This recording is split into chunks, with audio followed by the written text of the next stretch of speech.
Bienvenidos al Seminario Permanente Pluralismo Cultural y Minorías de la Universidad Carlos III de Madrid. En esta ocasión tenemos como invitado a Rodolfo Moreno Cruz de la Universidad de Oaxaca, que nos va a presentar su libro Argumentación Jurídica en su contexto, Argumentar en contextos plurales, una lectura del libro Argumentación Jurídica en su contexto. Este es un libro que se publicó recientemente en la editorial Tirant lo Blanc, y es un interesante enfoque jurídico en contextos de pluralismo jurídico, lo cual lo hace especialmente relevante, especialmente para las comunidades indígenas y para diferentes sociedades, especialmente en Latinoamérica, ¿no?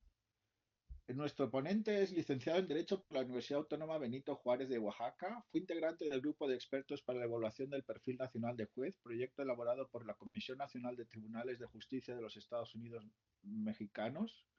Fue profesor de la materia de Derechos Humanos desde la Jurisprudencia Nacional e Internacional en la Maestría de Amparo de la Escuela Judicial del Instituto de la Judicatura Federal. Por una resolución fue nombrado profesor visitante de la Universidad Autónoma de Perú. Fue profesor de la materia Argumentación Jurídica desde la Interculturalidad y el Pluralismo en la materia de Derecho Indígena en la Universidad Nacional de Rosario Castellanos y cuenta con obra publicada en materia de Derecho Constitucional, Derechos Humanos, Argumentación Jurídica y Filosofía del Derecho. Y también es un antiguo amigo del taller Seminario Permanente Pluralismo Cultural y Minorías. Ya ha sido nuestro invitado en otras ocasiones y es un amigo también del Instituto de Derechos Humanos de Gregorio Pérez Barba. Y pues para nosotros es una satisfacción que hoy sea el ponente de hoy. Y hoy va a ser una dinámica un poco distinta, como es una presentación del libro. Él va a hacer una breve introducción y vamos a tener un diálogo a partir de su libro y que también será abierto a todos los asistentes. Si tienen cualquier cuestión, se les ha enviado un texto y a partir del desarrollo del diálogo pues podrán intervenir. Así que agradeciéndole su disponibilidad para este seminario permanente Pluralismo Cultural y Minorías, le doy la palabra a Rodolfo Moreno Cruz. Muchas gracias, estimado Oscar. Efectivamente, Oscar es una persona, un académico muy destacado que siempre ha impulsado este tipo de actividades. Y pues tuve la fortuna de que se me invitara casi desde el inicio, por lo cual agradezco este gesto de solidaridad académica, pero sobre todo esa permanente amistad, Oscar, que te ha caracterizado. Muchas gracias por compartir este tipo de temas y sobre todo por no quitar el dedo del renglón y seguir insistiendo en que la reflexión académica pues es el pilar de nuestras sociedades. Empiezo con la presentación del libro. Este libro es un libro que ha reunido una serie de escritos, pues más o menos alrededor de 10 años, por lo cual trata de algunos temas que se estaban tocando en determinado momento de discusión teórica. No obstante, pienso que no ha perdido su relevancia porque los temas que se tratan pues son temas que siguen todavía generando dudas e interrogantes. Sobre la argumentación jurídica se ha escrito mucho y sobre todo en diversas etapas de la historia del derecho, pero quizás en los años 90, 2000, pues comenzó a consolidarse una teoría que podemos llamarla de teoría del neocognitivismo contemporáneo, que divide de forma unánime la distinción entre casos fáciles y casos difíciles del derecho, ¿no? En este sentido, esta teoría promueve que se debe uno de enfocar a lo que se conoce como casos difíciles del derecho. ¿Cuál es la distinción? ¿No? Dicen que nosotros discutimos mucho sobre el derecho, los alcances, el sentido, las connotaciones de las palabras, y las personas que se dedican a teorizar sobre este tema dicen, hay casos sobre los que no discutimos, por ejemplo, ¿cuándo se adquiere la mayoría de edad? Para países como México, la mayoría de edad se adquiere a los 18 años. Entonces, si hay personas que tienen 20, 22, 24 años, pues difícilmente se va a discutir si son o no mayores de edad, porque cumplen el supuesto normativo, ¿no? Habrá ya casos un poco más complicados en los que si decimos, ¿cuándo cumple los 18 años? Si nació el 30 de abril, lo cumple en la mañana, lo cumple al mediodía, lo cumple cuando pasó el día 30. Entonces, temas de estos son los que permiten la división en casos fáciles, casos difíciles, ¿no? Bajo el eje rector de que un caso se vuelve difícil cuando empieza a haber diversos contextos de diferencia. Aquí es donde yo hago una reflexión, considero que me aparto de la mayor parte de expositores de la teoría de la argumentación, conecto con tres temas fundamentales. Primero, que la teoría de la argumentación jurídica no puede desligarse desde una conceptualización de la idea de justicia. No está aislada, ¿no? La teoría de la jurídica repercute, conecta, necesariamente está vinculada con la teoría de la justicia, por lo que cualquier discusión en materia de argumentación no solo tiene que buscar el resultado, sino también las herramientas conceptuales. No es lo mismo argumentar desde España que argumentar desde Finlandia, desde Alemania, desde México, desde Colombia, porque cada país tiene sus propias herramientas conceptuales.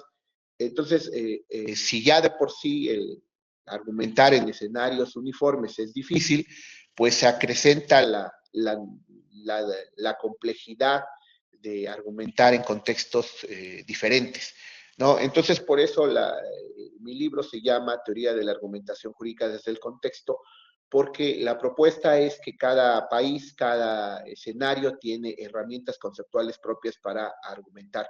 Esto no lo aleja de una teoría de la justicia, sino precisamente comparte esa visión. Lo segundo que se aleja el libro es que no se puede argumentar, no considero posible la argumentación jurídica si no es de la mano de casos específicos, ¿no? Aunque la teoría kantiana promueve mucho la abstracción como un elemento indispensable para poder generar la universalidad de cualquier teoría de la justicia, considero que no podemos alejar el contexto, tenemos que aterrizar, creo que le asiste la razón a Hegel, que situar las necesidades de la argumentación jurídica en un espacio determinado es como el elemento primordial para poder hacer una teoría de la justicia, una teoría de la justicia práctica. Y finalmente, un tercer elemento que puedo mencionar, se maneja de forma constante en el libro, pues es el escenario oaxaqueño. Yo soy mexicano, pero antes de ser mexicano, pues soy oaxaqueño y Oaxaca es una entidad federativa con una sociedad pluricultural muy vasta, con sistemas normativos diferentes, y esto hace que sea pues un laboratorio muy importante para probar, evaluar la aplicación de diversas teorías. Entonces, podrán ustedes encontrar en el libro pues una serie de casos que hacen referencia al estado de Oaxaca. Entonces, retomando esta parte, repito, el libro de argumentación jurídica en su contexto, sí surge pues indudablemente de los pilares que se han establecido en la argumentación jurídica desde diversas teorías occidentales, por llamarlo de alguna manera, pero también adquiere su matiz propio. ¿Y cuál es el matiz propio? El primero es que creo la teoría de la argumentación jurídica no puede desligarse desde una teoría de la justicia o que tiene que contribuir a una teoría de la justicia. El segundo es que la teoría de la argumentación jurídica no se puede universalizar, sino que tiene necesariamente que contextualizarse a escenarios particulares, a escenarios específicos. Y el tercero, que es un libro escrito desde una sociedad pluricultural, una sociedad con muchos retos para el derecho, como es el caso de Oaxaca. Pues yo haría esta breve introducción, me gustaría mucho más escuchar la opinión de ustedes, los comentarios, las críticas y sobre todo lo que se pueda reflexionar al respecto. Gracias, Oscar. Muy bien.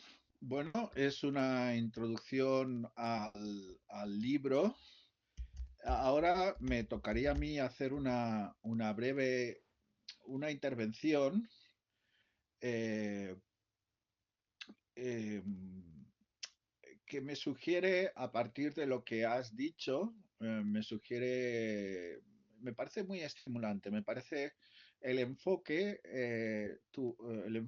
me parece muy interesante por mi experiencia. eh, los estudios jurídicos en México generalmente han ignorado, por lo que conozco, la cuestión del pluralismo jurídico y las cuestiones indígenas. En general, hay un enfoque amplio que tiende a ignorar estas cosas. Por lo tanto, esta cuestión de buscar la mejor doctrina eh, internacional para argumentar jurídicamente y, por otra parte, ser sensible a las cuestiones del pluralismo cultural y de las minorías indígenas, de los pueblos indígenas, de las minorías culturales, pues me parece muy estimable, ¿no? Eh, eh, Porque es una manera de concebir el derecho sensible a la diferencia, ¿no? Eh, por una parte, lo que has comentado de argumentar con un sentido de justicia, pues nos plantea grandes dilemas del justnaturalismo y positivismo, que son uno de los temas clásicos del, de la filosofía del derecho y que, bueno, pues que Alexi tiene una visión no positivista y que busca, digamos, con el principio de corrección, busca que toda argumentación sea necesariamente justa o conecta la argumentación con la justicia de alguna forma, ¿no? Eh, y bueno, ese sería un primer nivel de debate. El segundo primer nivel de debate es, me ha interesado lo que has dicho, que la argumentación está conectada con un país o con un contexto determinado. Eh, eso sería, em, en eso me parece que el problema es, digamos, hay visiones más universalistas y más particularistas. Digamos, en un extremo estaría Lexi, que sería una visión universalista que provee soluciones universales para casos universales, provee un método de argumentación, de ponderación, que nos da respuestas, nos da un mecanismo para entender diversos casos y aplicar unas normas de forma universal. Y hay visiones como la de el realismo genovés, como Guastini, como Comanducci, que creen que cada caso hay que hacer una valoración en particular de las circunstancias del caso. Pero esto, Hart, por ejemplo, que es citado abundantemente en el texto, eh, lo explica como lo de la pesadilla y el noble sueño.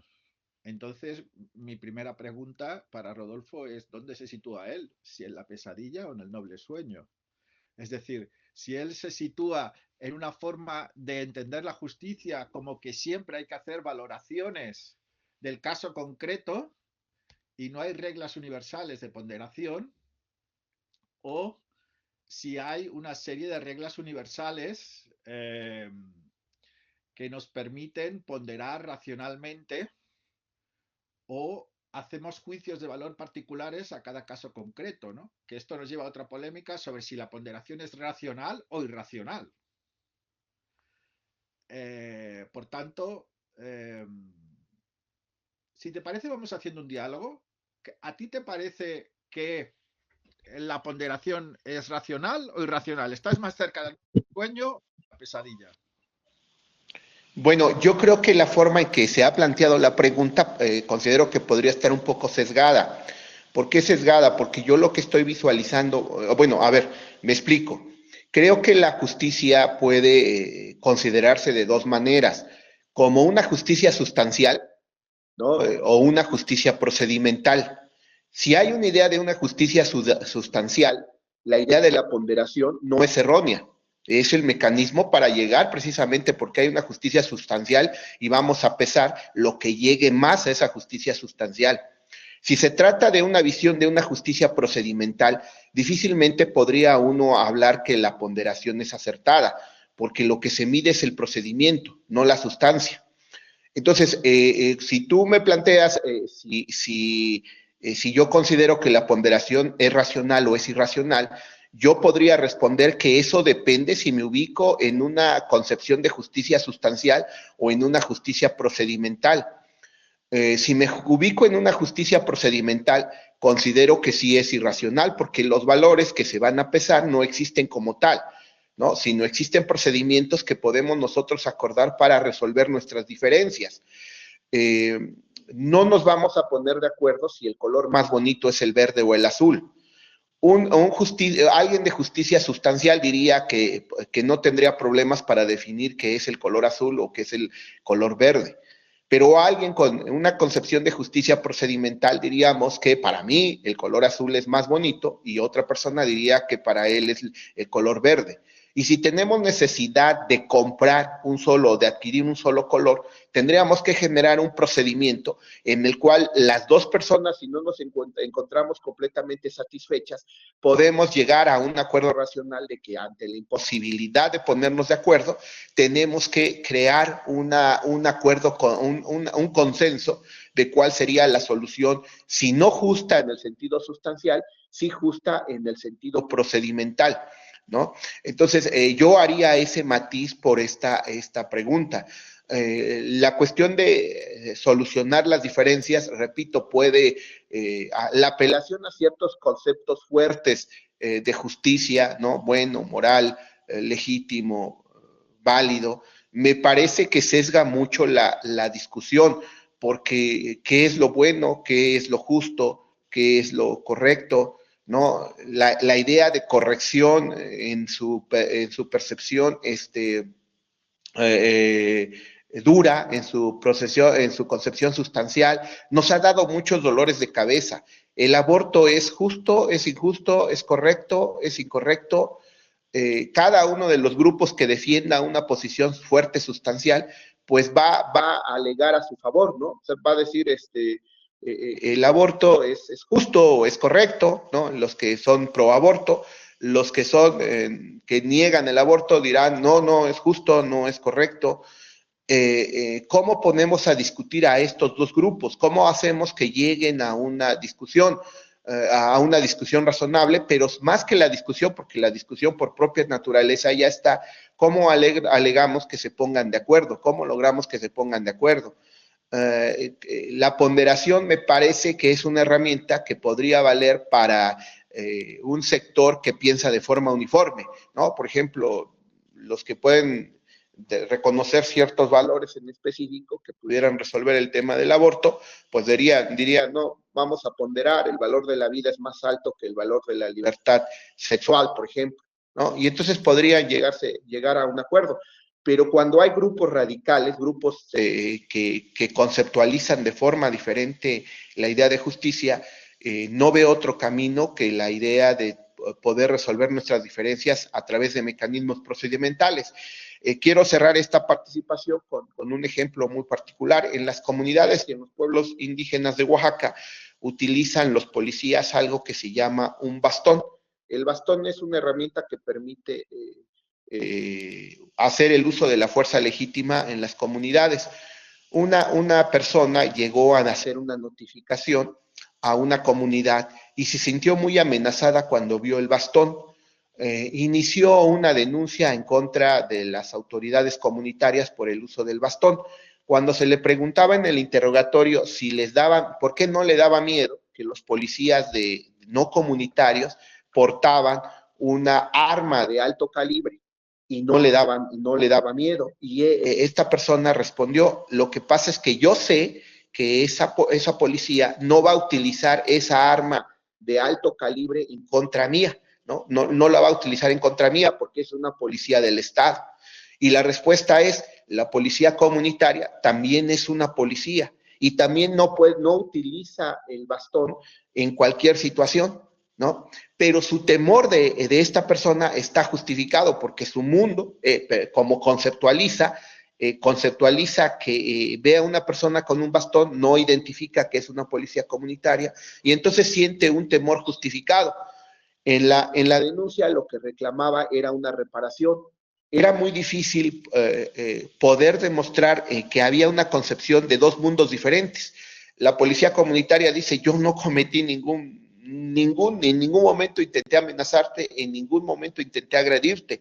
Es irracional desde mi mundo lo que tú me estás pidiendo, lo que tú me estás solicitando. Por su parte, la persona que se sintió agredida consideraba irracional que la otra parte no viera la justificación de su temor, ¿no? Dice, ¿cómo es posible que tú no lo veas? Entonces, hacer una ponderación, por ejemplo, acá fracasaría porque podrías, ¿qué ponderarías? ¿El valor de la comunidad, el valor comunitario y frente al valor del Estado, frente al valor individual? Me parece que esa herramienta encontraría un fracaso. O más que un fracaso, no sería de aplicación en esta situación, porque traer a colación valores tendría necesariamente que significar que un valor vale más que el otro. Y acá la realidad es que los valores en todo caso, si les asignamos un peso, tienen el mismo valor. Entonces tendríamos que encontrar el mecanismo para que las dos partes se pudieran comprender, pero sobre todo las dos partes pudieran quedar satisfechas de que no queda esa sensación de injusticia. Es decir, la persona que se sintió agredida quiere una reparación y por su parte la policía comunitaria requiere que no se le regañe por una actividad que es completamente lícita y completamente legítima en su propio escenario comunitario. Esa sería mi respuesta, Oscar. Bien, muy interesante, muy interesante. Bueno, me gustaría comentar que eh,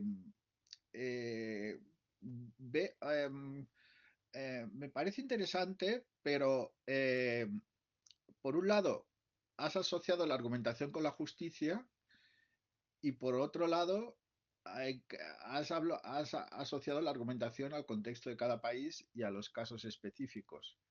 Y cuando se habla de hablar de casos específicos, entonces depende de la noción de justicia. Y bueno, eso me parece curioso. Quiero enlazar con otro tema en relación con el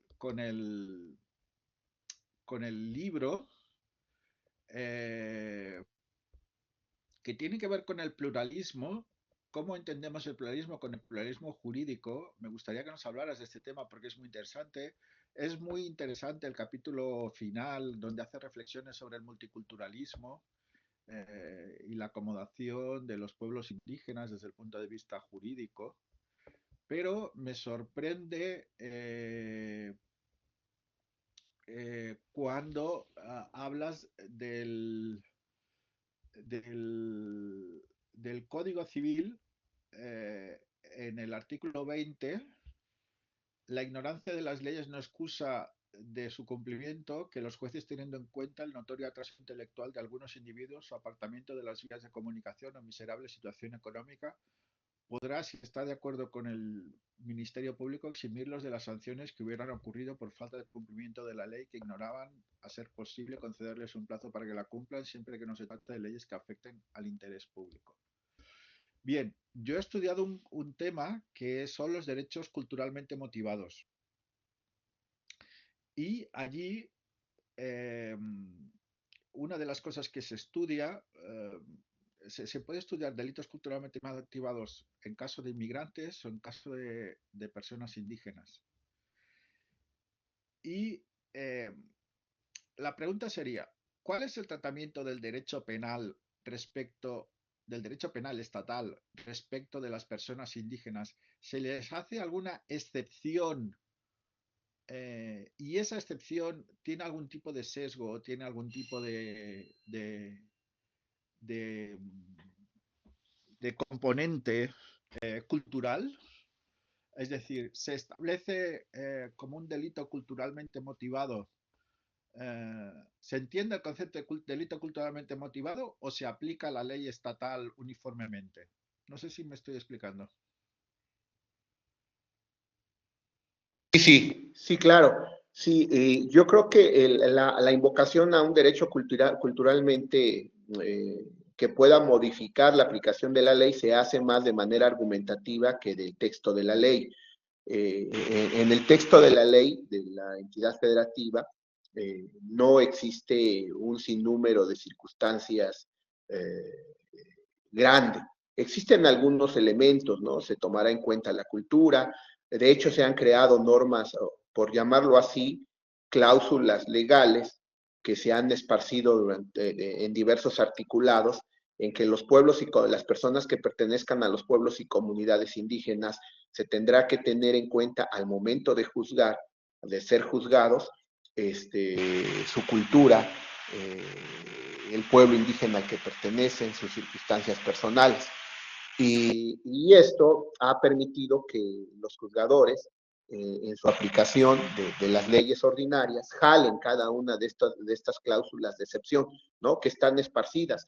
Desafortunadamente, digamos, hay que hacer ahí una labor de interpretación y depende mucho del tipo de juzgador que conozca del caso. Es decir, por ejemplo, en el caso de la entidad federativa de Oaxaca, hay una ley de pueblos y comunidades indígenas que dice muy claro estas circunstancias, ¿no? Tiene una serie de articulados y que regula, pero también existe por otro lado una ley de la Defensoría de los Derechos Humanos del Pueblo de Oaxaca, y cuando una persona es detenida en Oaxaca, lo primero que hace tanto Fiscalía, o que bueno, ya lo están modificando un poco, pero lo que hacían con frecuencia es que tanto Fiscalía como eh, Derechos Humanos amonestaban a la autoridad y le decían, acuérdate que hay una ley que protege los derechos humanos y que tú la estás violentando. Y sin embargo no le decían en su acuerdo, pero acuérdate también que tienes autonomía porque hay una ley de pueblos y comunidades indígenas que te permite cierto ejercicio de autonomía. ¿Esto a qué se debe? Que la ley que permite una serie de reflexiones o permite las matizaciones sobre la aplicación en ciertos pueblos y comunidades indígenas, no está integrada a las otras leyes, sino que es una ley que está aparte y que ya el juzgador decidirá si la jala o no la jala, ¿no? Incluso juzgadores, pues no conocen su contenido. Y entonces hay que estar haciendo una labor permanente, de decirle, sí, mira, aquí está la ley que tú estás invocando, pero existe otra, esta ley. El caso paradigmático es el que acabas de citar, ¿no? El Código Civil todavía mantiene esa norma que dice que con la aplicación de la ley, pues no se puede alegar ignorancia o desconocimiento. Esa ley, ese artículo ya queda matizado con una serie de reformas que hay a nivel nacional y también a nivel de la entidad federativa, que dice, no, espérate, es cierto que el Código Civil dice esto, pero hay otra ley que menciona otras circunstancias, otras características. Como no están en la misma ley, pues será la persona juzgadora la que decidirá aplico a rajatabla este artículo del Código Civil, y si la persona se siente inconforme, pues que vaya a una instancia de revisión y que en la instancia de revisión diga, pero es que no aplicaste la ley de pueblos y comunidades indígenas, no aplicaste el 2 constitucional. Entonces ese es el reto ahorita en la mayor parte de la República Mexicana, que sí existen muchas leyes que ya prevén esta situación de la aplicación de una justicia pluricultural, que consideran un elemento primordial el fenómeno, el suceso cultural, pero que están de formas aisladas, están de forma individual, no han bañado todavía el cúmulo de leyes. La propia Constitución de México tiene ahí algunas normas que todavía tienen un sabor muy monocultural, ¿no? Por ejemplo, el derecho de petición, dice el derecho de petición que para que se ejerza el derecho a petición debe ser por escrito, eh, y esto es una limitante para la mayor parte de las comunidades porque hay un número importante de personas de pueblos y comunidades indígenas que no saben leer y escribir, ¿no? Entonces, cuando la Constitución dice, sí tienes derecho a hacer una petición, pero la tienes que hacer por escrito, pues está vetando, está limitando, está obstaculizando el ejercicio de petición. ¿Qué han hecho los juzgados federales? ¿No? Cuando alguien dice hago mi petición verbal, pero hay una ley de derechos lingüísticos, hay una ley de pueblos y comunidades indígenas que me permite hacerlo de manera verbal, entonces el juzgador decide jalar esta ley, interpretar y decir sí es cierto, sí es válido tu derecho de petición, pero para hacerlo válido, pues hay que llevar un proceso jurisdiccional. Entonces esto no es un acceso a la justicia, ¿no? Porque pues, no es un acceso al derecho a la petición, porque tú quieres hacer tus peticiones, pero sabes que no te la van a contestar, no te van a decir nada, y tienes que vivir un procedimiento, no sé, un juicio de amparo, que te va a durar 1 año y medio, 2 años, para que se logre, ¿no? Entonces optan por ya no ejercerlo. Entonces, a tu pregunta ¿se toma en cuenta el elemento cultural? Pues normativamente sí, ¿no? Normativamente existe una serie de leyes que son progresistas en este sentido, pero en la función diaria todavía no se aplica por desconocimiento de una serie de leyes, pero también porque el fenómeno propio de que las leyes están alejadas, ¿no? Es decir, el caso que mencioné en Oaxaca, sí existe una ley de pueblos y comunidades indígenas, es una ley muy avanzada, es una ley muy importante que difícilmente los juzgadores aplican. En el caso de Oaxaca tenemos la ventaja que tenemos una sala de justicia indígena y ha hecho una labor muy importante. La sala de justicia indígena ha jalado estos casos, ¿no? Dice, espérate, no estás aplicando esta ley, entonces te vuelvo a jalar a ti juzgador para que eh, le des este toque, ¿no? Pero no sé, por ejemplo, el caso de otras entidades federativas que no tengan una sala de justicia indígena y en las que los pueblos y comunidades tienen que estar batallando de forma constante, que digan, sí, ya tengo una ley que me protege, tengo una ley que me da derecho a esto, pero pues nadie le hace caso. Muy bien, pues en los diversos capítulos del libro se abordan diferentes cuestiones y un poco se explican cuáles son las características del derecho en contextos plurales. En este sentido, me parece interesante lo que explica sobre las medidas que se tuvieron que adoptar respecto del COVID, cómo cambió la aplicación del derecho por el COVID. Eh, y digamos que no me queda del todo claro si fue un estado de excepción, si tuvo algo que ver el estado de excepción eh, o, digamos, si es aquello que se explica en las clases de teoría del derecho de ante circunstancias imprevistas el derecho tiene que ser interpretado, ¿no? Cuando el derecho no da una respuesta hay discrecionalidad y tiene que ser interpretado incluso cuando esta circunstancia no está prevista, pues tiene que... Y quería que me comentaras también en otra parte del libro eh, hay dos presupuestos de metodología jurídica. Durante muchos años estudiando las clases de metodología jurídica, hay dos presupuestos en los que se basa toda interpretación y todos los argumentos, y es que el derecho es un sistema y que el legislador es racional. Eh, ¿cómo, cómo lo ves? ¿Se adapta a tu enfoque del derecho?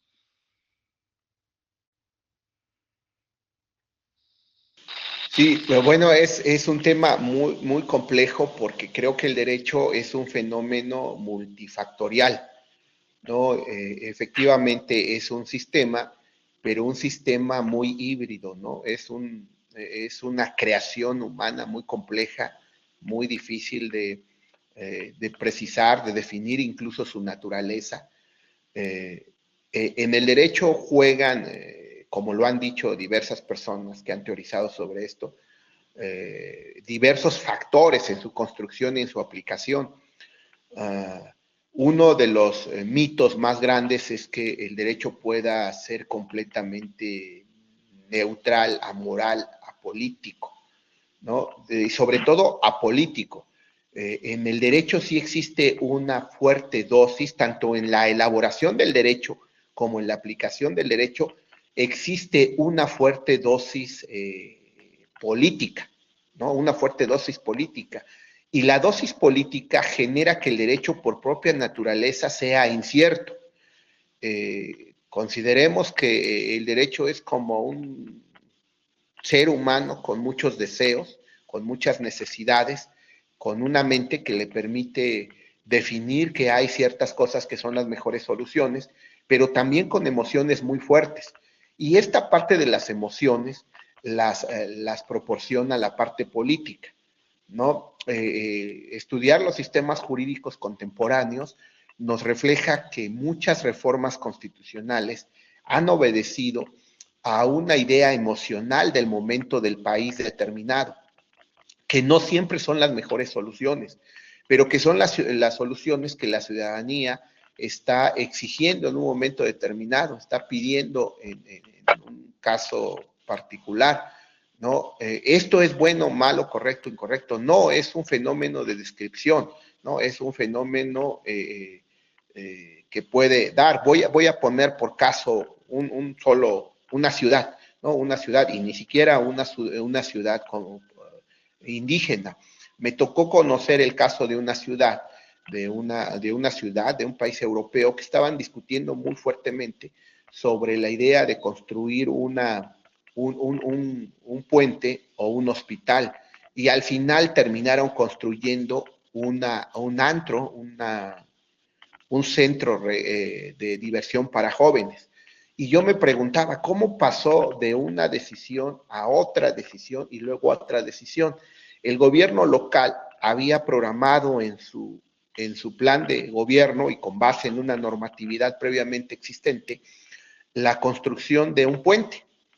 La comunidad, la ciudad de esta localidad empezó a inconformarse porque decían que era una manera en que el político quería desviar los recursos. Entonces salió una segunda propuesta y que dijeron mejor ese dinero que se vaya a la construcción de un hospital, que es mucho más necesario.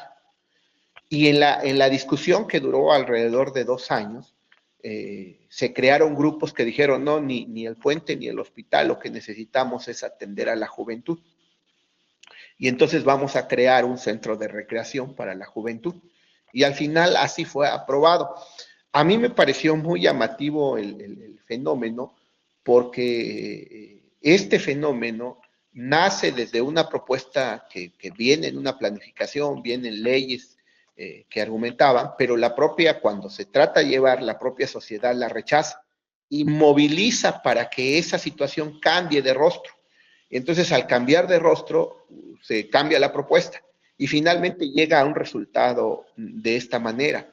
En el derecho general pasa lo mismo, una norma nace con una necesidad particular, pero luego se aplica 10 o 20 años después, que el escenario posiblemente ya cambió, y al aplicarlo, al llegar a aplicarlo, el juzgador tiene la necesidad de actualizar esa necesidad y de decir, oye, sí, sí lo debo de aplicar así como viene, o qué debo de hacer, debo de cambiar, debo de interpretar.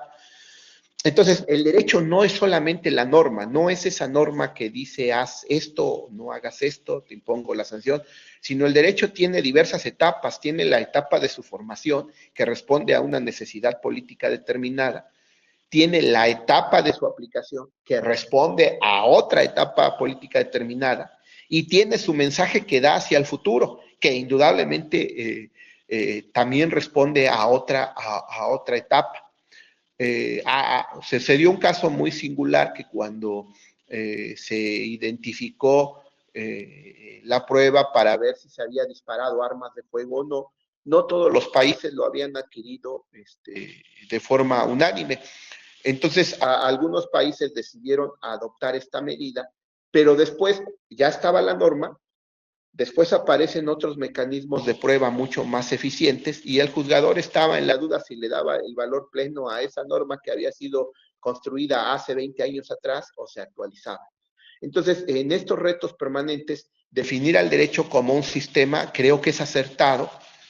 Lo que habría que ver es que si la idea de sistema, tal como la crea Luckman, ¿no? Entradas, salidas, permite explicar Yo creo que sí, ¿no? Yo creo que todavía sí responde a este aspecto multifactorial del derecho, ¿no? Es decir, y sobre todo esta dosis que repito que a veces es poco aceptada, ¿no? Es constantemente negada, que el derecho tiene un componente político muy fuerte.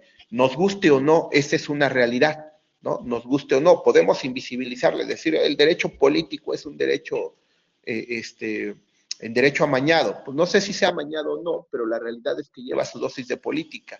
Se ha generado mucha discusión en torno, por ejemplo, la discusión clásica entre naturalistas y positivistas, pues gira en torno al papel que ocupa la moral en el derecho. Pero no se ha consolidado una teoría, al menos en ese mismo nivel de naturalismo y positivismo, sobre el papel que desempeña la política, ¿no? Y luego le podemos agregar también el factor económico, ¿no? Entonces, otro círculo más. Entonces, en este sentido, creo que la explicación del derecho desde una sola faceta sí nos genera complicaciones para poder dar una descripción correcta. En suma, el derecho es un ente muy complejo que tiene fuerte dosis de componente político, de componente moral, de componente económico. Y bueno, ahora podríamos agregarle incluso el componente cultural, ¿no? Esto hace que nos preguntemos en este momento si la teoría de sistemas responde o no a esta explicación del derecho. Sin duda yo creo que sí, ¿no? Yo creo que sí. La idea de Luckmann en el sentido de una teoría de sistemas que tiene entradas y salidas puede ser una buena explicación de este fenómeno del derecho como tal.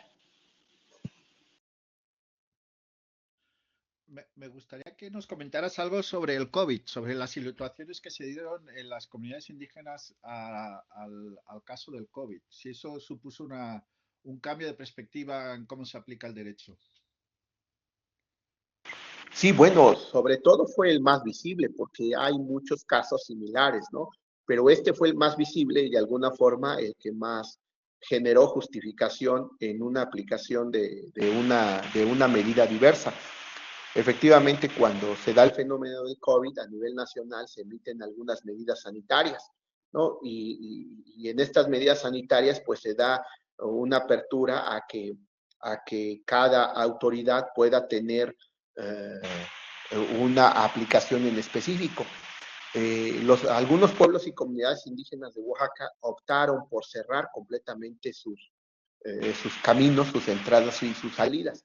Y entonces sucedió, el caso que narro ahí es que sucedió que en una comunidad salió una pareja, el papá y la mamá salen de la comunidad a adquirir algunas cosas y entonces cuando regresan a la comunidad, pues la comunidad les dice, no, no puedes ingresar porque aquí la medida fue que no podías estar entrando y saliendo. La situación se vuelve muy interesante porque lo que alega la pareja es que tienen hijos, ¿no? Y menores de edad, y entonces alegan y dicen, yo tengo que entrar porque además están mis hijos, ¿no? Entonces promueven un amparo, alegan en el amparo la libertad de tránsito, ¿no? Y el juzgado de distrito tiene que resolver entre una norma constitucional que efectivamente apunta hacia la libertad de tránsito, pero también ya está el artículo 2 constitucional y sobre a la protección del ejercicio de la autonomía de los pueblos y comunidades indígenas, que en este caso habían establecido la medida de que no podían entrar ni salir. Hace un ejercicio argumentativo muy interesante la autoridad judicial y resuelve que da ahí un cierto grado de ambigüedad tratando de darle la razón a los dos, pero creo que es una buena solución en la que permite el ingreso, ordena el ingreso, siempre y cuando no ande libremente en la propia comunidad, sino que se limite a ingresar se limite a ingresar hacia la casa en donde están las personas con las que va a convivir, ¿no? Y esa es la medida que asume el juzgador y que da reconocimiento por algún lado que da como reconocimiento a la medida que hizo el pueblo y la comunidad indígena, ¿no? Entonces, creo que es una buena solución Sin embargo, hay algunos otros casos no tan, digamos, tan visibles como esta situación del COVID, que efectivamente todo el mundo dijo, bueno, sí estamos en una medida, no sabemos qué hacer, no tenemos como claridad cuál será la solución más adecuada. Existe ahorita en este momento en Oaxaca un caso muy interesante de una comunidad que impuso una sanción de 20 años a una autoridad por corrupción. Unas autoridades comunitarias están acusadas de que le hicieron un desvío de más de 10 millones de pesos y entonces la comunidad decidió encerrarlos en la cárcel del pueblo y dijo, acá los voy a agarrar y los voy a encerrar y les pongo como sanción 20 años de prisión. Esto, de acuerdo al sistema mexicano, no es posible, ¿no? Al sistema positivo mexicano genérico, digamos, no es posible. De acuerdo al sistema particular reconocido por el 2 constitucional, sí es posible porque hay autonomía para los pueblos y comunidades indígenas. A nivel constitucional, digamos que están los dos sistemas reconocidos, el sistema mexicano que dice tengo una serie de normatividad que permite sancionar este tipo de delitos, pero no tenemos ley secundaria que regule el ejercicio de la autonomía del 2 constitucional. Entonces, lo que alega una parte es que la imposición de 20 años de prisión rompe el esquema de las leyes secundarias constitucionales penales. Es decir, no existe una ley penal que diga que la autoridad, una ley secundaria, ¿no? Que diga la asamblea comunitaria le puede imponer 20 años de prisión a una autoridad y sobre todo puede dejar en su cárcel comunitaria, ¿no? Porque algunas variantes de este caso han dicho, bueno, si ya les pusiste la sanción, no los dejes en la cárcel comunitaria porque ni siquiera tienen las condiciones, ¿no? Llévatelos a una cárcel del Estado, firma un convenio con el Estado y que sean las penitenciarías del Estado la que agarre la guardia de estas personas. Ahí está el tema atorado. Supongo que va a tener que conocer la Suprema Corte de cómo decidir esta situación de esta imposición de esta sanción que parece pues muy llamativa, ¿no? O sea, es decir, por ejemplo, el juez de distrito, cuando promueven un amparo, pues concede el amparo y ordena a la comunidad que haga la entrega y la liberación inmediata de las personas sancionadas. Pero la Asamblea Comunitaria decidió y dijo, no los voy a entregar, ¿no? Ya puse mi sanción y se tiene que respetar mi derecho como se respeta el derecho del Estado. La pregunta es, ¿este derecho que no tiene normas secundarias se puede ejercer de esa manera o es necesario implementar leyes secundarias que digan cómo vas a imponer las sanciones? No sé, ahí hay un tema muy complejo, un tema que pone en tensión precisamente la aplicación de dos sistemas normativos que viven en un país determinado. Ahí hay dos derechos, ¿no? El derecho de los pueblos y comunidades indígenas y por su parte el derecho del Estado, y que se va a tener que tomar una decisión. Digo, en el caso del COVID es un caso que muestra cómo se ejercen estos dos derechos y sin embargo la solución pues de alguna manera fue armónica, no generó más problemas, dijeron bueno está bien que se buscó ahí un mecanismo alterno para que se cumplieran las dos necesidades y se diera satisfacción, si no de forma completa, de forma pues razonablemente satisfactoria para las partes. Pero casos como este, de la imposición de 20 años de prisión, pues sí hace mucho ruido, ¿no? Dicen, no, 20 años de prisión, ¿no? O sea, estar en la cárcel comunitaria. ¿Esto es adecuado o no es adecuado? Bien, voy a hacer una pregunta y luego vamos a abrir un turno abierto de palabras. Aunque tengo más cuestiones, la pregunta sería, en estos casos de interpretación hay uno que me parece curioso, interesante, que es el caso de la libertad artística y los graffiti. Eh, es decir, cuando haces la interpretación de que si la libertad artística incluye eh, de edificios públicos y privados, o puede incluir el estar en edificios públicos y privados. ¿Podrías explicar un poco esta interpretación? Si la libertad artística incluye el derecho a hacer grafitis en cualquier sitio. Sí, yo creo que repito, si partimos de una idea de una justicia o de principios absolutos o principios sustanciales, pues indudablemente habría que valorar entre una u otra medida. Sin embargo, si nos enfocamos más a una idea procedimental, es decir, es tan valioso la protección del edificio público como tan valioso la libertad de expresión, quizás debería de impulsar los países, de acuerdo a su propio contexto, algunas reglas procedimentales para saber cómo solucionar este tipo de problemas, ¿no? O sea, este tipo, porque creo que ambos derechos son importantes. ¿No? Son importantes. Es el derecho de mantener la protección a ciertos lugares es válido en cualquier cultura, ¿no? O sea, por ejemplo, el caso particular, tú estás mencionando el tema de un edificio, entiendo, un edificio público estatal, pero sucedió el caso de que en Oaxaca se estaba pintando, se estaba alterando el escenario de un edificio prehistórico, prehispánico, ¿no? En este caso, este edificio prehispánico, la persona que estaba pintando dijo, si yo puedo pintar un edificio público, ¿por qué no puedo pintar un edificio prehispánico? O sea, ¿por qué no lo puedo hacer? ¿No? Entonces yo creo que en este sentido, primero, pues es un tema muy complicado resolverlo, consideraría que debería de crearse mecanismos procedimentales para poder tomar este tema de decisiones.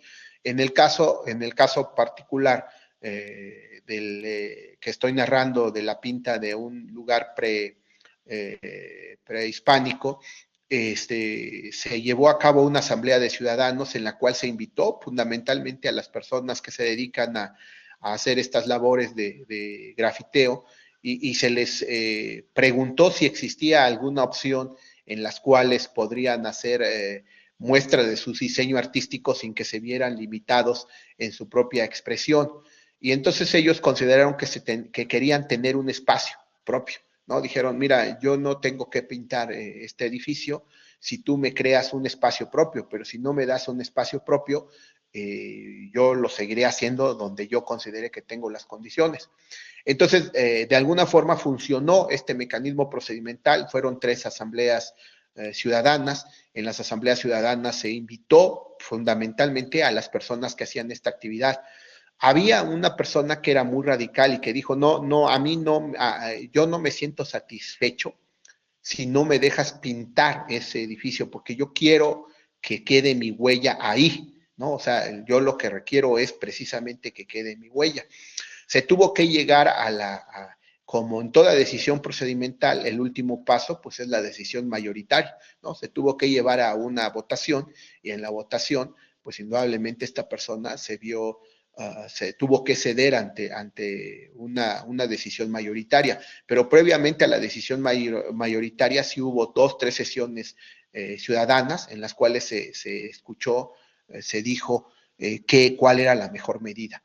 Entonces yo creo que en este caso de cuál es mejor la libertad de expresión, por pintar o no pintar, debe de pasar previamente a una medida de discusión, a una medida deliberativa, en la cual se pueda procesar una solución, pero no una solución impuesta por un criterio de valores determinados, sino por el reconocimiento de que los valores son importantes, que ambos son importantes, y que se va a tener que llegar a una medida como medida extrema, como solución extrema, ¿no? Pero no como solución correcta, sino como una solución provisional, quizás llamémosla, en tanto no se pueda lograr el acuerdo.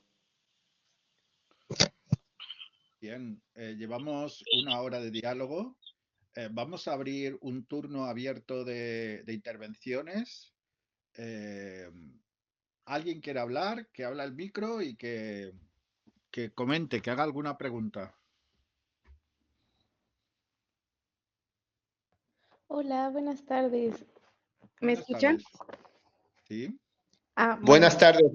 Buenas primero tardes. Sí, sí. quiero Te agradecer escucho. a Rodolfo por la exposición y por como resumir muy bien el contenido de su libro. Tuve la oportunidad de leer unas partes. Y bueno, yo también soy mexicana y justo quisiera como preguntar, bueno, comentario, pregunta, no sé, es que hay como muchas cosas que tengo como presentes. Yo en México trabajo para la Procuraduría Federal de Protección de Niñas, Niños y Adolescentes, ¿no? Entonces, muchas veces hay como conflictos o nos consultan desde las diferentes procuradurías estatales temas en relación y que ponen como en contraposición el interés superior de la niñez y las costumbres y usos de los pueblos y comunidades indígenas. Ya está como un poco constitucionalizado, dicho que, por ejemplo, el tema del matrimonio infantil, pues está prohibido, ¿no? Pero, ¿cómo hacer para encontrar puntos comunes, ¿no? Porque yo entiendo, o sea, que no es posible como universalizar todo, como mencionaba usted. Hay necesidades específicas que se deben de atender de los pueblos y comunidades indígenas. Hay cosmovisiones que no entendemos desde una perspectiva como eh, más occidentalizada, en donde el derecho es norma y donde hay otras cosas que no se toman en cuenta, tan solo el tema como de la propiedad y los pueblos indígenas, la relación específica que tienen con las tierras que a lo mejor eh, el derecho no puede resolver desde una institución jurídica, cómo hallar puntos de encuentro para cosas que sí están universalizadas o para temas que están universalizados como el interés superior de la niñez, las afectaciones diferenciadas que hay a mujeres, a niñas y adolescentes, porque hace como el año pasado, no, este año salió como una lista de diferentes, como 10 registros de niñas que habían ido a registrar a hijos que habían tenido, adolescentes y niñas, y habían ido a registrarlos con sus parejas, que eran, no sé, 50 años mayor que ellas, ¿no? Entonces, y se hizo como una detección de cuáles eran como los estados donde había como más afluencia de este fenómeno, bueno, de este problema, y eran, o sea, detectaban, ¿no? Que eran aún en donde hay más concentración de población perteneciente a un pueblo o comunidad indígena. ¿Cómo no penalizar, cómo hallar puntos de encuentro para cosas que sí están universalizadas, para no vernos como el Estado que se mete o sea, porque al final del día los pueblos y comunidades indígenas son como mini estados que quedaron encerrados en nuestros estados, ¿no? Entonces, ¿cómo hallar estos puntos de encuentro? Obviamente desde la argumentación. Sé que es difícil como no sopesar, por ejemplo, ante el interés superior de la niñez, yo pues siempre pensaría que eso debe primar frente a todas las cosas. Pero me gustaría saber cómo su opinión. Muchas gracias. Muchas gracias, Mariana, muchísimas gracias. Antes una precisión, sobre todo para no generar una ambigüedad. Creo que la universalidad sustancial yo no la compartiría, pero la universalidad procedimental sí la compartiría. Es decir, hay medidas universales como la propia democracia, por ejemplo, el ejercicio democrático ha sido una figura que ha funcionado y que es procedimental, no es sustancial. ¿A qué me refiero con sustancial? Que sí me es un poco complicado aceptar que hay valores universales, que necesariamente, sustanciales, que necesariamente tiene que aceptar una parte y tiene que aceptar otra parte, ¿no? La idea de lo bueno, lo justo, lo correcto varía mucho de cada contexto. Bueno, hecho esa precisión, creo que ha tocado un tema bastante importante, ¿no? Es el tema de las mujeres, de los niños, el abuso que se da. Aquí yo quisiera hacer una precisión. La violencia en contra de la mujer, el abuso en contra de los menores, es un cáncer que ha afectado a todas las sociedades, indígenas y no indígenas. Y esto hay que tenerlo muy presente para no crear un sesgo o no crear un prejuicio. ¿No? Generalmente cuando se apunta hacia la violencia en contra de la mujer o cuando se apunta a la violencia en contra de los menores, se señala a las sociedades indígenas como una de las más violentadoras. No creo que sea así. Efectivamente hay que reconocer que hay una enfermedad, hay un cáncer. La violencia en contra de las mujeres ha afectado a todo tipo de sociedades y es un problema compartido. Esto no aminoriza ni hace menor, no hace menor el hecho de que tengamos que preocuparnos, ¿no? Sería un argumento falaz el decir, como lo hace la otra sociedad, a mí también discúlpenmela, ¿no? No, indudablemente que no. Yo creo que hay que tomarlo como es un problema que se traspasa a cada una de las otras sociedades.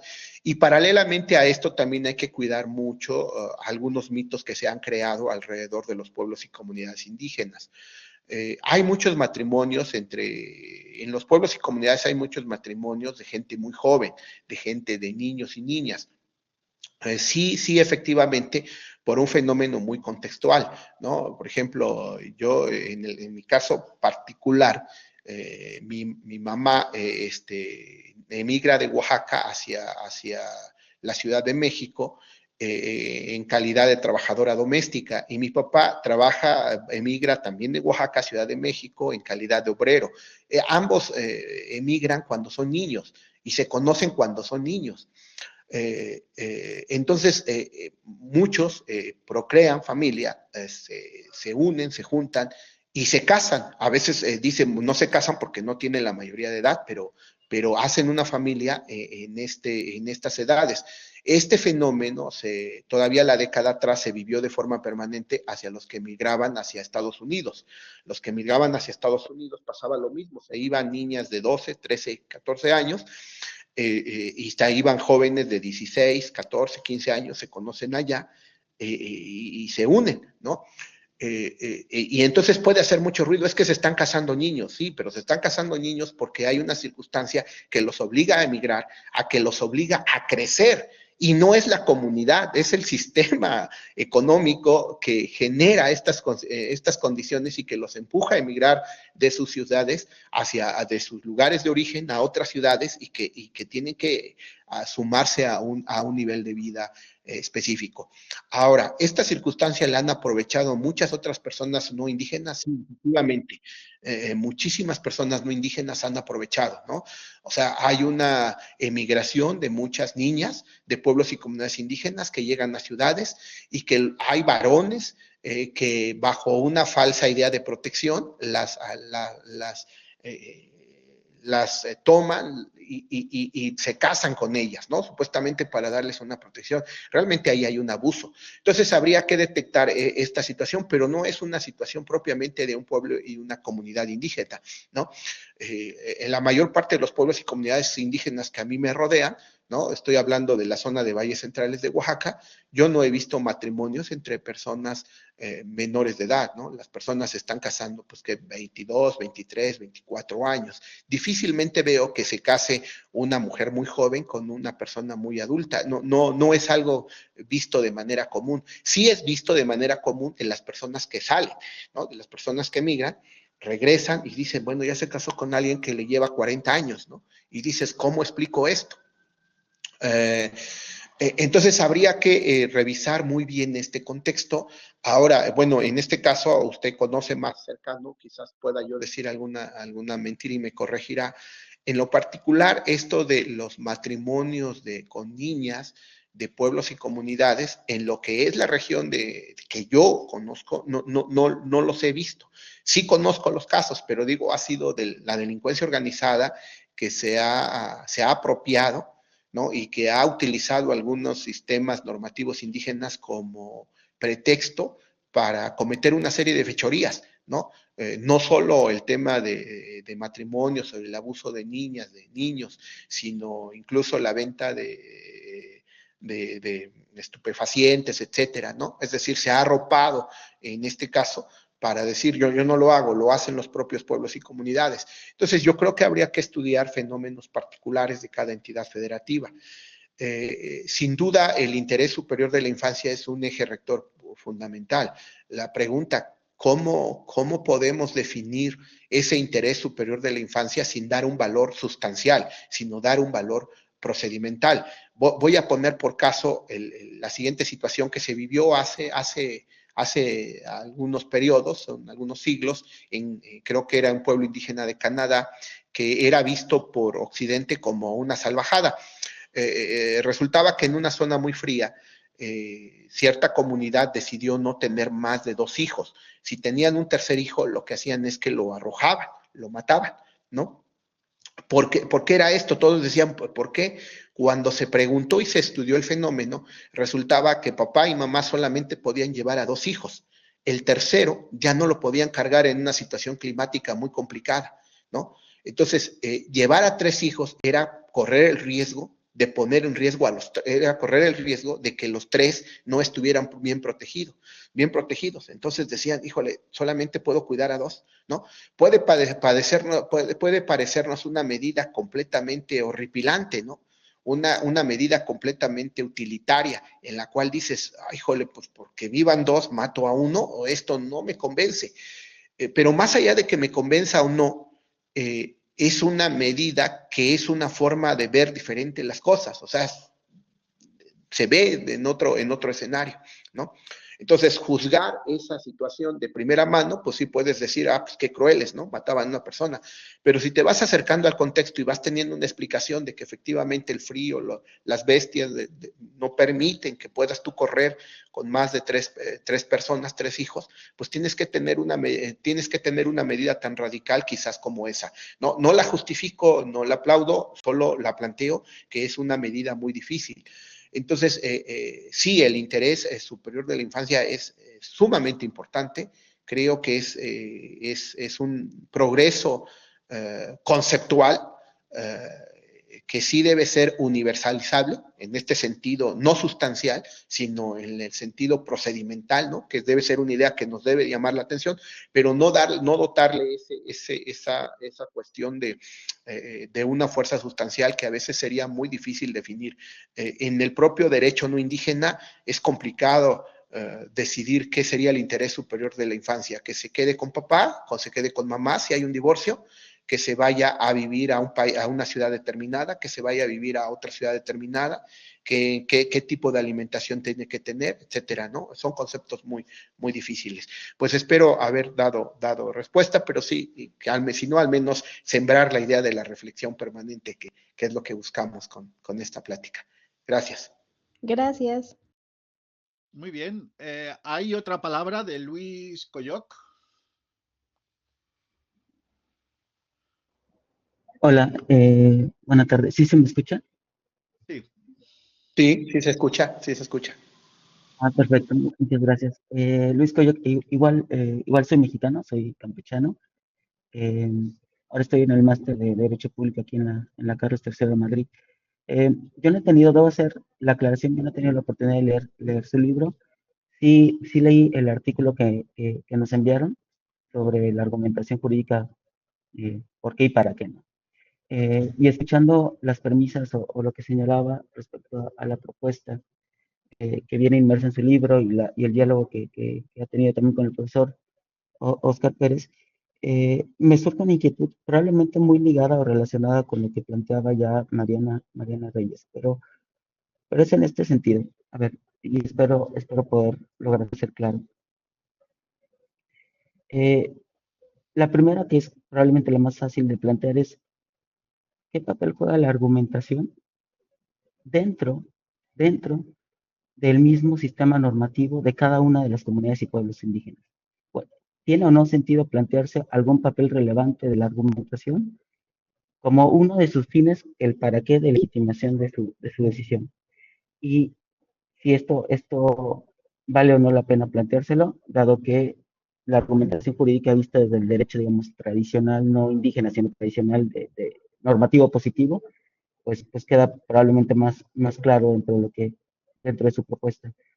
Y el otro planteamiento es, cuando señala que no hay, y comparto, solo no sé si lo estoy comprendiendo bien, que no hay valores universales sustantivos, ¿no? Y claro, sí, valores procedimentales que sí pueden ser universales, entendería más garantías procesales, formales. Me parecería que ahí en sí misma o de suyo ya hay una posición, digamos, teórica o filosófica, ¿no? Eh, pero cuando entramos al tema de la argumentación concretamente, en ese espacio deliberativo y particularmente de un juzgador, me parece muy difícil separar acotarlo nada más al tema procesal, ¿no? Ahí cómo entra esa valoración que, al menos en el artículo que tuve oportunidad de leer de su autoría, dice, hay casos difíciles donde se justifica esta argumentación, ¿no? El por qué argumentar. Pero también puede haber casos que probablemente no sean difíciles o parecieran no difíciles, pero que pueden tener lecturas diferentes a partir de una ideología. Y ahí usted señala, y ahí está inmerso una teoría de la justicia.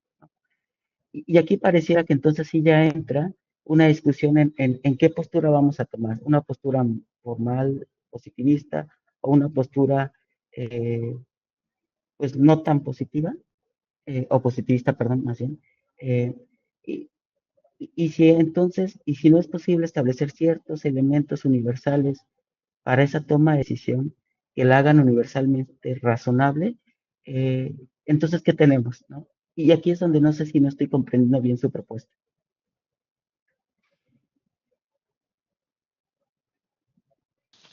Gracias. Muchas gracias, Luis. Muchas gracias por su proceso de reflexión. Tomo primero la primera y después la segunda para que pueda yo hacerle algunas preguntas que precisen esta idea que me parece muy interesante que usted está diciendo. Primero, en relación a los pueblos y comunidades, y si tiene alguna utilidad la argumentación, yo creo que la argumentación puede entenderse como una serie de herramientas conceptuales que aplicamos nosotros y que justifican la razón de la toma de decisión. Por ejemplo, la mayoría de razón, el absurdo, ¿no? Coherencia, todas estas herramientas que conocemos y que nos permiten argumentar para tomar una decisión. Sin embargo, también la argumentación no se limita a esas herramientas, tiene fundamentalmente la naturaleza en donde sale la argumentación, es la posibilidad de diálogo y la posibilidad de replicar, contrarreplicar, o dicho en otras palabras, la posibilidad de implementar un modelo deliberativo en el que escuchemos el mayor número de posiciones posibles. En este sentido, la mayor parte de pueblos y comunidades, o al menos las que yo conozco, son eminentemente deliberativas, ¿no? Es muy difícil que tomen una decisión que no pase por asamblea. Entonces, esta asamblea es un ejemplo fundamental de argumentación, ¿no? Indudablemente no invocan ni por mayoría de razón, no invocan por analogía, no invocan por absurdo, etcétera. Cada una de estas invocaciones no las invocan. Lo único que pasa en una asamblea comunitaria, pues es dar razones e incluso sin razones, ¿no? Es decir, ¿por qué quiero así? Pues ya es tarde, ¿no? Incluso algunas asambleas comunitarias ya terminan la discusión, ya es tarde, ¿no? Ya se acabó esto. Pero es un escenario en el cual fluyen todas las ideas. Eso lo convierte en un escenario ideal deliberativo, en el que se pueden escuchar muchas posiciones y semejante al modelo de Alexi que decía, ¿por qué damos razones? Para poder escuchar y para poder corregir nuestras propias posiciones. Si estamos equivocados, podemos escuchar réplicas contra réplicas y podemos ir tomando la mejor decisión. Entonces, en ese sentido, la argumentación desempeña un papel fundamental, sí, desempeña un papel fundamental en los pueblos y comunidades. ¿Utiliza las mismas herramientas conceptuales de la argumentación jurídica? No, es indudable que no, es indudable que no. Es un mundo que choca, es un mundo que tendríamos que buscar cómo armonizarlo, ¿no? La argumentación en los dos escenarios está cargado de simbolismos, pero no identificamos lo mismo los símbolos en la argumentación jurídica a la occidental, y sí los identificamos de forma muy clásica en los pueblos y comunidades indígenas, ¿no? Por ejemplo, si en los pueblos y comunidades indígenas encienden copal, ¿no? Dicen, no, pues esto que están haciendo, ¿no? Es un símbolo que no se entiende. Pero, por ejemplo, en las sociedades occidentales se utiliza mucho el mazo, ¿no? O sea, es decir, llega un pueblo y comunidad indígena e incluso así como podemos ver que el pensamiento no indígena le puede dar hasta gracia el hecho de que vean que ponen incienso, ¿no? Que digan, ¿y por qué esta comunidad para iniciar su asamblea tiene que iniciar incienso? A un integrante de pueblo y comunidad indígena le puede dar hasta gracia que un juez tenga que azotar su mazo, ¿no? O sea, ¿eso qué tiene que ver con la discusión, no? O sea, pues es un símbolo, ¿no? Es un símbolo. Entonces, las sociedades, no hay sociedad que esté excluida de símbolos. Todas las sociedades tienen símbolos. La diferencia es que en algunos los símbolos los tomamos con seriedad cuando nos pertenecen, y en otros escenarios los símbolos los tomamos como irrisorios si no nos pertenecen. Bajo este sentido, el gran reto de la argumentación sería cómo compatibilizar los símbolos de una sociedad indígena con una sociedad no indígena, ¿no? Porque efectivamente son muy distantes, efectivamente son muy diferentes. En la segunda observación, que además me parece muy interesante, me parece que usted trata, bueno, usted plantea una contradicción que yo podría tener, ¿no? Es decir, si es así, ¿cuál es la contradicción que ve que yo tengo? Es decir, que propongo que defiendo una posición y que por otro lado no estoy desdiciéndome. Si me pudiera aportar elementos, que a mí me parece muy interesante, nada más me gustaría ver qué está viendo usted para que pudiera yo darle una respuesta en la segunda.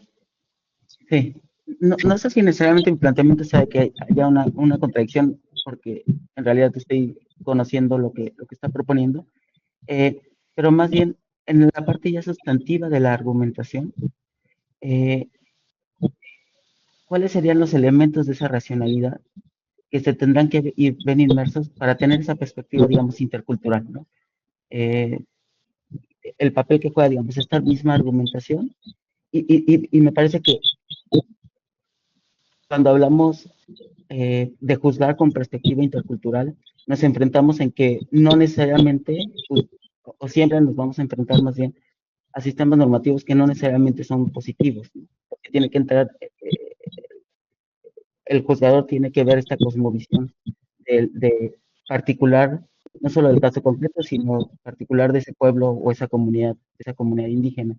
Entonces, ¿cuáles serían esos elementos que pudiéramos hablar de tal vez universales, que tendrían que estar inmersos en esa teoría de la argumentación que vaya compaginada con una teoría de la justicia, eh, digamos, plausibles, ¿no? Y esa es la parte en la que no termino, o al menos ahora no comprendo. Muchas gracias, Luis. Muchas gracias. Qué interesante y sobre todo reflexiva pregunta. ¿Cuáles son los elementos para una argumentación en el sentido intercultural? Yo creo que son tres elementos. El primer elemento es que o bien no hay valores sustanciales, o bien habiéndolo, no los podemos traer a discusión.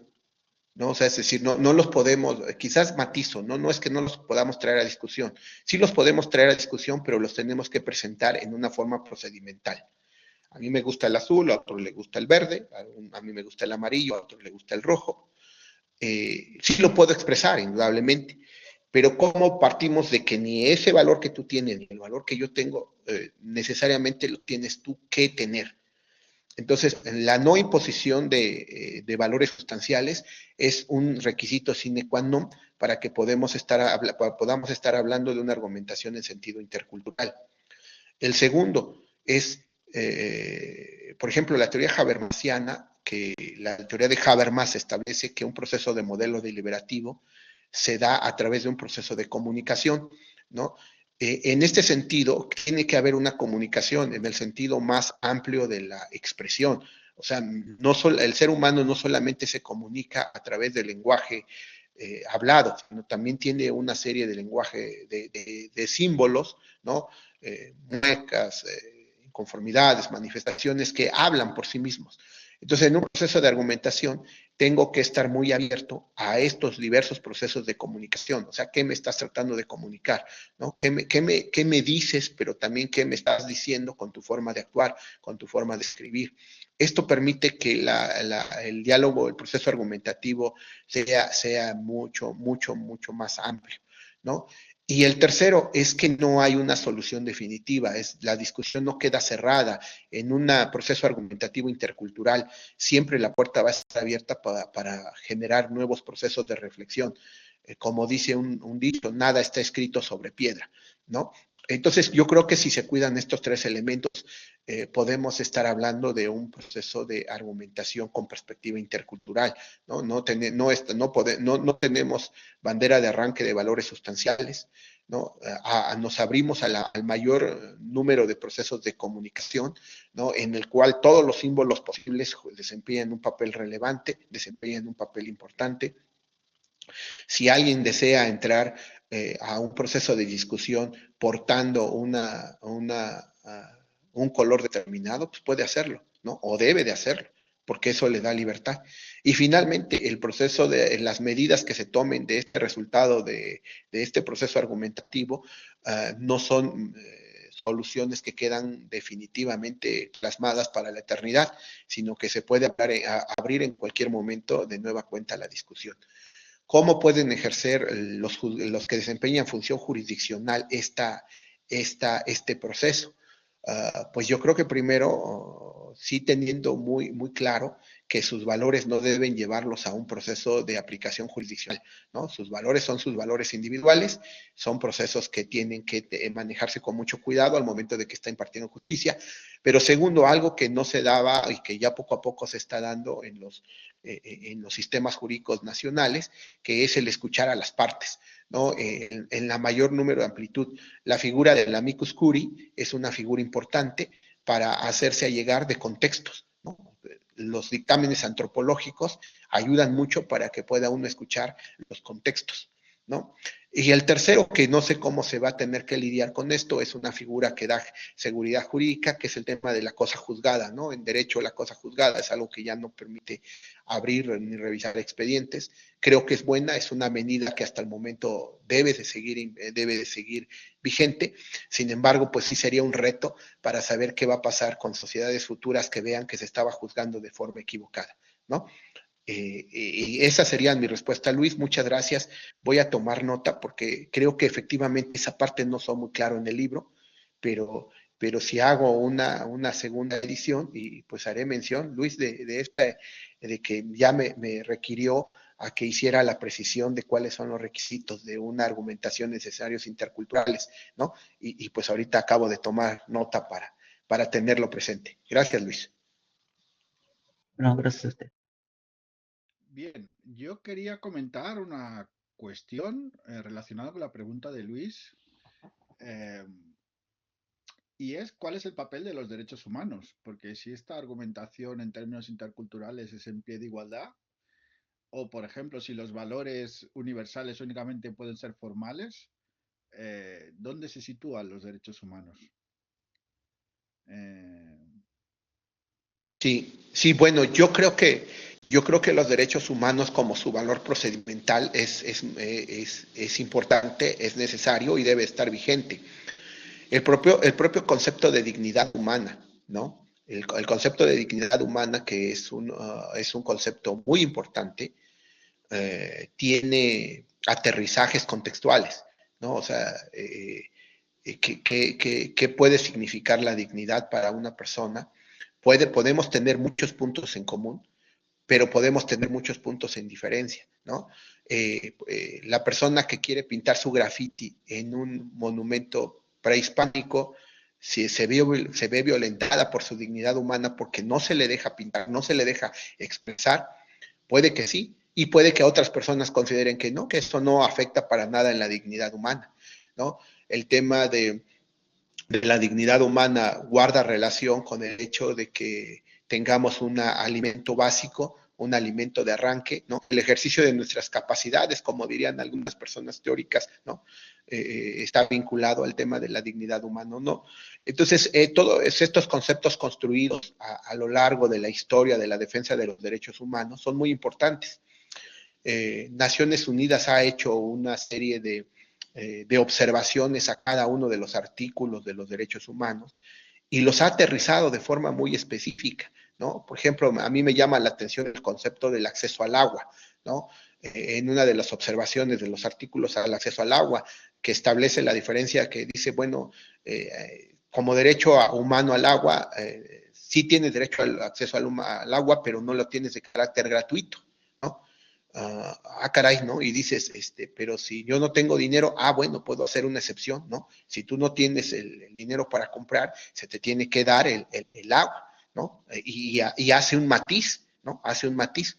Entonces, todos los derechos humanos son criterios que orientan efectivamente la aplicación de que construyamos una mejor sociedad en la que nos respetemos como seres humanos, en las que podamos convivir con nuestras diferencias, pero en la que sobre todo se nos respete esos derechos humanos aterrizados a unas necesidades específicas, a unos conceptos determinados.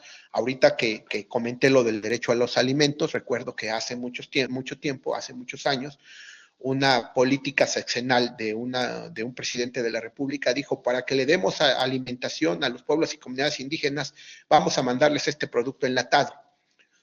En primer lugar, el producto enlatado ni se podía abrir en las comunidades porque no tenían la herramienta para abrirla. Y en segundo, el alimento que iba no era culturalmente apropiado.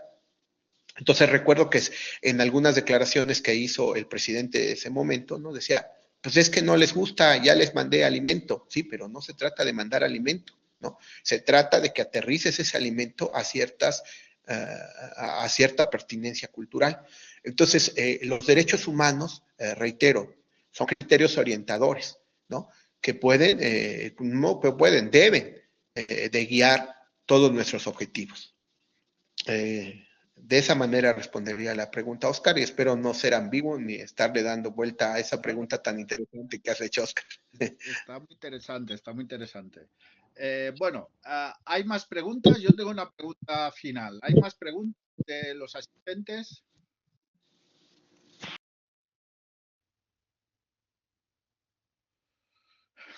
Yo tengo un tema. Bueno, hay que decir que en el libro sobre todo digamos, tienes una formación muy germánica. Más que doctrina anglosajona, tienes una formación germánica y latina. O sea, conoces bien a Alexi, a Habermas, a los de la prueba.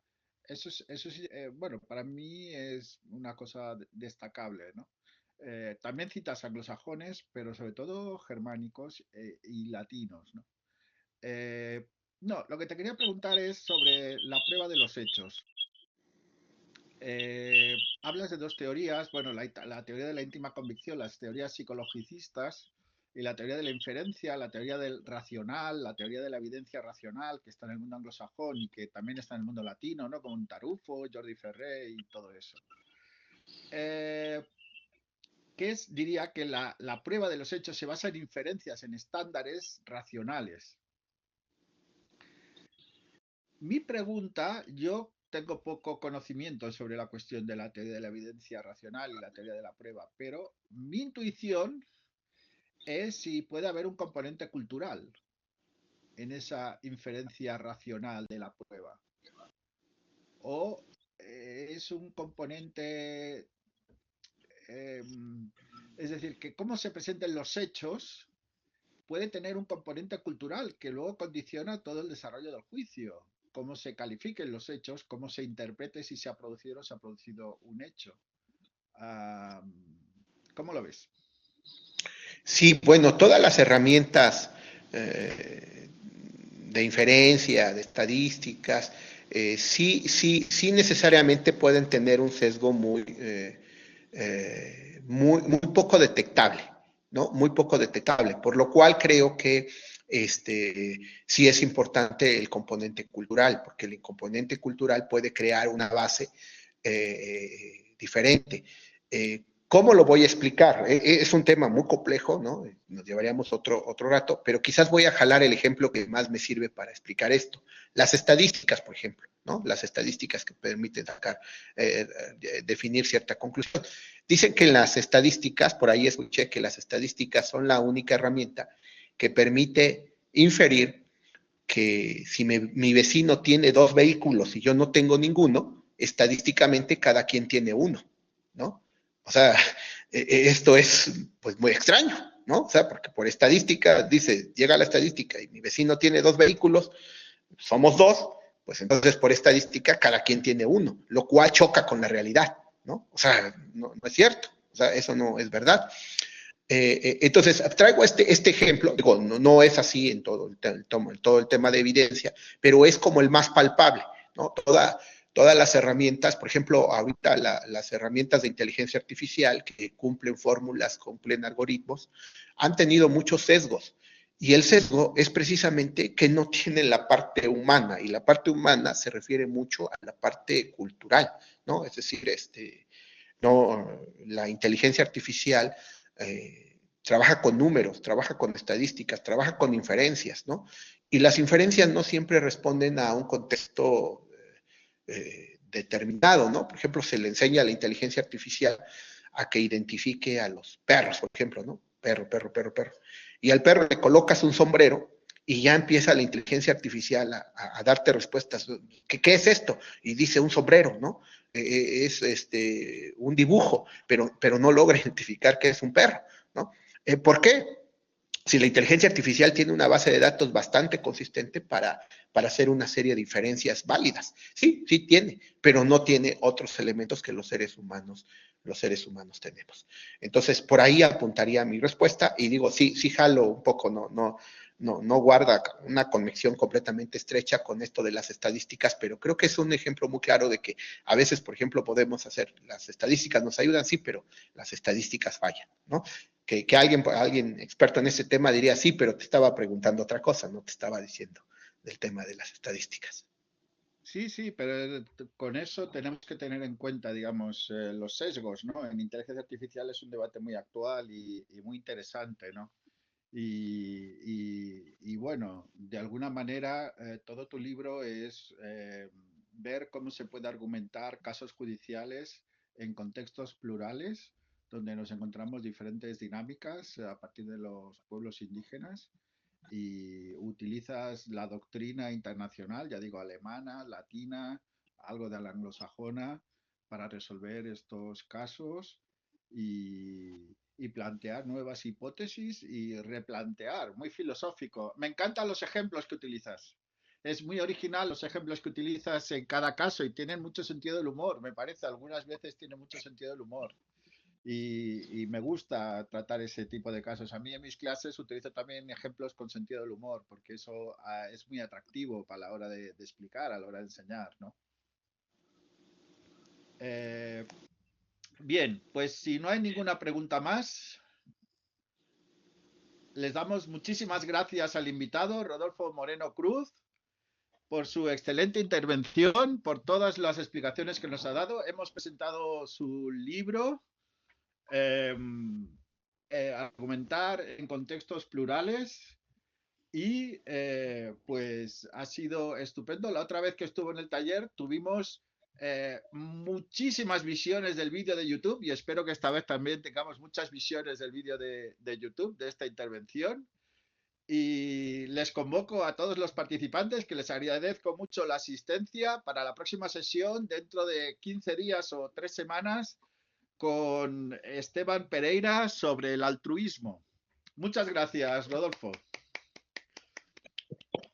Gracias, les agradezco. Que tengan muy excelente día. Hasta luego. Gracias, hasta luego.